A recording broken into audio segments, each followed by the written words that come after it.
Assalamualaikum warahmatullahi wabarakatuh. Selamat datang di channel Kesimpulan Hidup. Pada video kali ini, kita akan membahas mengenai utopia paradoks di Indonesia. A'udzubillahi minasyaitonirrajim. Bismillahirrahmanirrahim.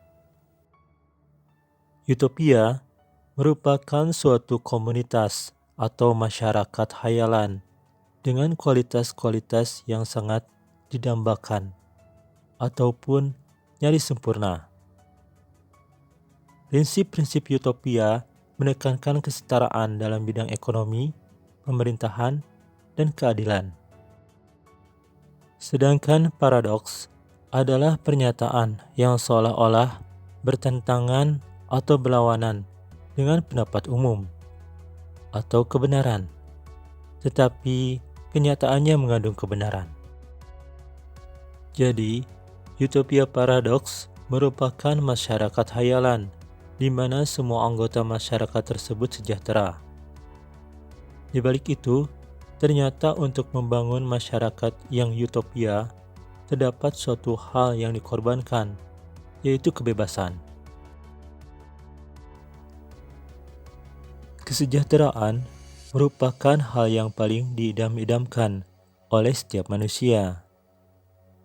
Hunian yang layak, kendaraan yang memadai, penghasilan yang cukup, pendidikan dan sarana kesehatan yang bagus, dan sebagainya, merupakan idaman setiap orang. Tetapi, sangat disayangkan bagi sebagian besar manusia tidak mendapatkan apa yang mereka idam-idamkan. Bukankah kebahagiaan merupakan hak setiap orang? Dan entah kenapa, rasa-rasanya akhir-akhir ini terasa sangat sulit hidup di negara kita. Tentunya bukannya tidak bersyukur atas rezeki yang telah diberikan Tuhan. Tetapi, ya terus terang, untuk mencari kesejahteraan di negara kita, akhir-akhir ini sangatlah sulit. Indonesia merupakan negara yang banyak dianugerahi Tuhan akan kekayaan alam. Bahkan, beberapa kekayaan alam Indonesia tak dimiliki oleh negara lain, seperti emas, minyak bumi, gas alam, batu bara, hingga hasil lautan yang tersebar di berbagai daerah Indonesia. Mirisnya, hal tersebut berbanding terbalik dengan keadaan perekonomian rakyatnya. Berdasarkan Badan Pusat Statistik Indonesia yang rilis tanggal 1 Juli 2024, persentase penduduk miskin Maret 2024 turun menjadi 9,03%, menurun 0,33 persen poin terhadap Maret 2023, dan menurun 0,54 persen poin terhadap September 2022. Jumlah penduduk miskin pada Maret 2024 sebesar 25,22 juta orang, menurun 0,68 juta orang terhadap Maret 2023 dan menurun 1,14 juta orang terhadap September 2022. Alhamdulillah, angka kemiskinan di Indonesia turun. Yang pastinya data tersebut mungkin melalui survei dan diolah oleh para ahlinya. Tetapi, sekali lagi, kenapa untuk mencapai kesejahteraan akhir-akhir ini sangatlah sulit? Dan juga berdasarkan Badan Pusat Statistik Indonesia yang rilis tanggal 6 Mei 2024, tingkat pengangguran terbuka atau TPT Februari 2024 sebesar 4,82%, turun sebesar 0,63 persen poin dibanding Februari 2023. Alhamdulillah, angka pengangguran di Indonesia turun, yang pastinya data tersebut Mungkin melalui survei dan diolah oleh para ahlinya. Tetapi sekali lagi, kenapa untuk mencapai kesejahteraan akhir-akhir ini sangatlah sulit? Kira-kira apa penyebabnya?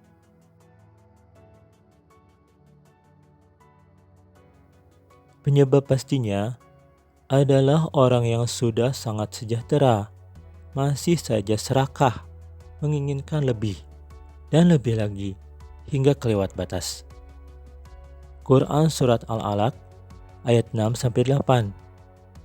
Sekali-kali tidak, sungguh manusia itu benar-benar melampaui batas apabila melihat dirinya serba cukup. Sungguh hanya kepada Tuhanmu lah tempat kembalimu. Ya, mungkin bagi mereka sah-sah saja, itu kan duit-duit mereka. Yang jadi masalah, mereka yang hidup bermewah-mewahan tetapi merugikan orang lain. Contohnya korupsi. Korupsi mengakibatkan melambatnya pertumbuhan ekonomi negara, menurunnya investasi, meningkatnya kemiskinan, serta meningkatnya ketimpangan pendapatan. Korupsi juga dapat menurunkan tingkat kebahagiaan masyarakat di suatu negara. Quran Surat Al-Waqiah ayat 45-46.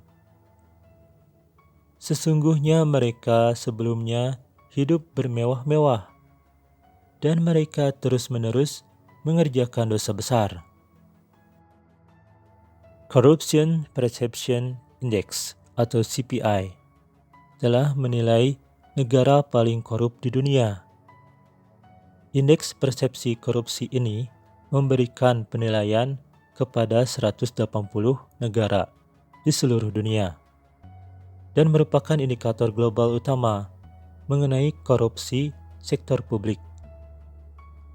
Indonesia mendapatkan skor 34 pada tahun ini, dengan perubahan 0 sejak tahun lalu, yang berarti peringkat 115 dari 180 negara. Menurut laporan Komisi Pemberantasan Korupsi atau KPK, mereka telah menangani 1.512 kasus tindak pidana korupsi sejak 2004 sampai 2023. Berikut kita lihat grafiknya. Data Indonesia Corruption Watch atau ICW menyebutkan kerugian negara akibat kasus korupsi mencapai 238,14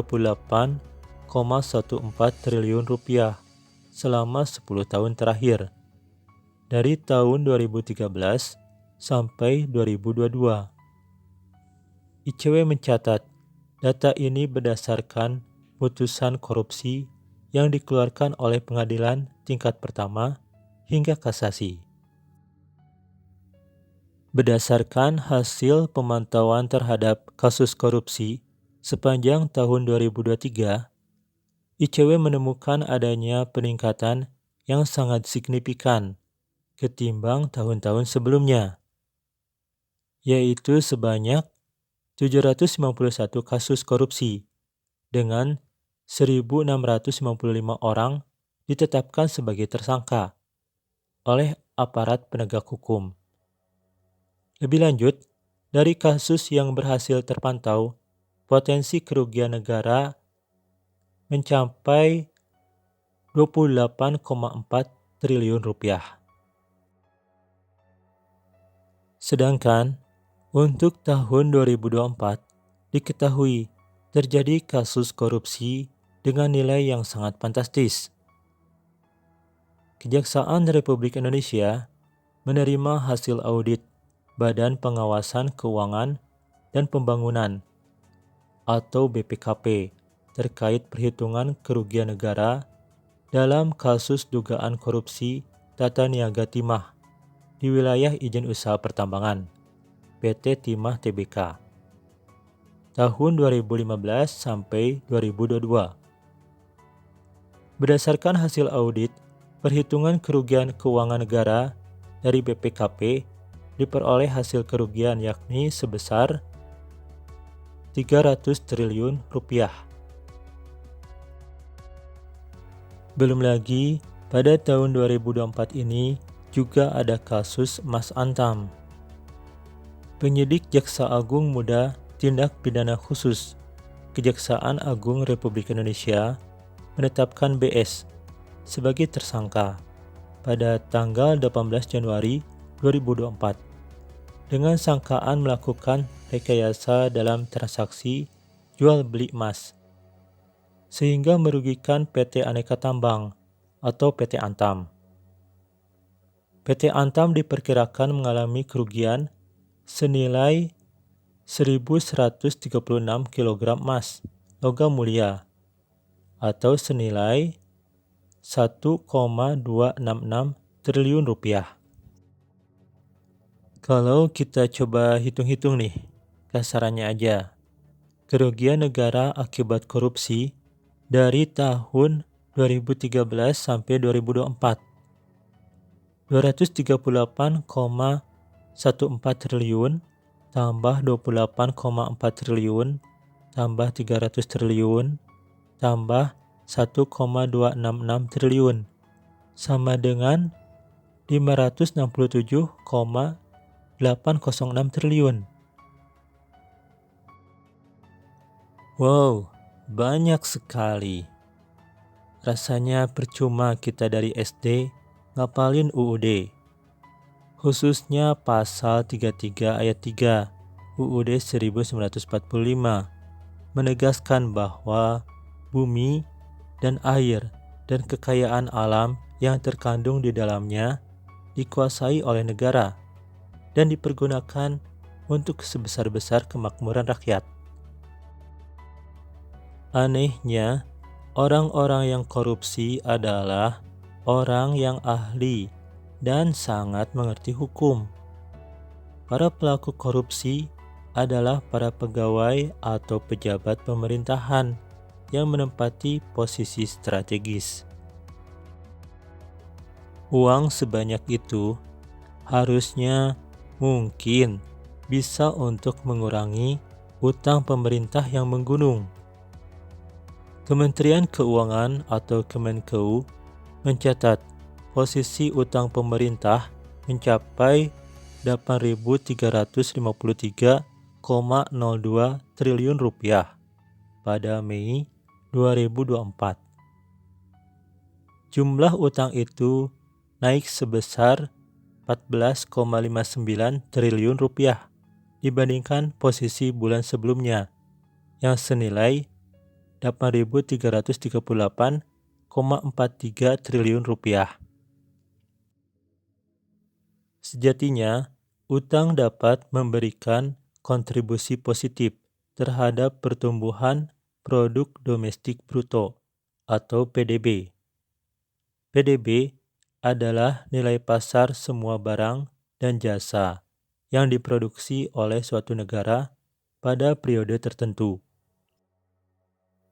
Akan tetapi, berdasarkan hasil penelitian ahli ekonomi, mereka menemukan kontribusi utang terhadap pendapatan per kapita suatu negara adalah negatif. Pendapatan per kapita adalah pendapatan nasional dibagi jumlah penduduk. Pendapatan per kapita merupakan indikator dalam mengukur tingkat kesejahteraan masyarakat pada suatu negara. Utang tidak mampu meningkatkan kesejahteraan rakyat. Utang luar negeri bahkan cenderung menurunkan tingkat kesejahteraan rakyat banyak. Nah, gimana kalau kita ngehayal dulu nih? Boleh kan ya? Yang bisa dilakukan oleh rakyat kecil kan cuman bisa ngehayal. Bagaimana kalau tidak ada korupsi di negara kita? Utang negara bisa berkurang, sehingga akan meningkatkan kesejahteraan rakyat. Dan bagaimana kalau semua hasil dari kekayaan alam yang ada di negara kita dipergunakan untuk kesejahteraan rakyat, sehingga tercipta masyarakat yang utopia.